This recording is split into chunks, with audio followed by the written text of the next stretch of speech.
এলাকার জনৈক বিল্লালাসী একটা অভিযোগ করেন তার বোনকে কয়েকদিন যাবৎ পাচ্ছে না।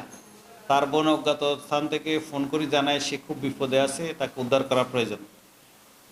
এই অভিযোগের ভিত্তিতে আমাদের সাব ইন্সপেক্টর মাসুম বিল্লাহ তিনি বিভিন্ন প্রযুক্তির মাধ্যমে অভিযান পরিচালনা করে ফয়সল নামে এক ব্যক্তিকে গ্রেপ্তার করেন। গ্রেপ্তার পরে জানা যায় যে এই ফয়সল বগুড়া ক্যান্টনমেন্টের একজন মেজরের বাসার কাজের ছেলে ছিল।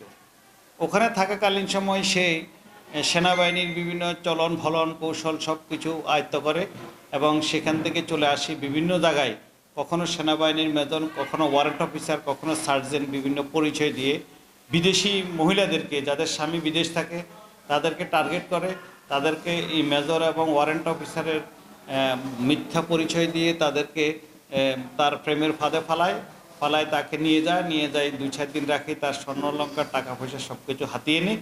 এইভাবে এরকম 2-3 জায়গায় এরকম এই ঘটনা ঘটেছে এবং এই মেয়েকেও ফয়সলের বোনকেও তাকে ওয়ারেন্ট অফিসার পরিচয় দিয়ে সেখানে নিয়ে গেছে এবং তার কাছ থেকে 1 লক্ষ টাকাও নিয়ে গেছে, স্বর্ণ অলংকারও নিয়ে গেছে এবং আমরা তাকে গ্রেপ্তার করি, তার বিরুদ্ধে মামলা করা হয় এবং তাকে আইনগত ব্যবস্থা গ্রহণের জন্য কোর্টে সোপর্দ করা হইতেছে।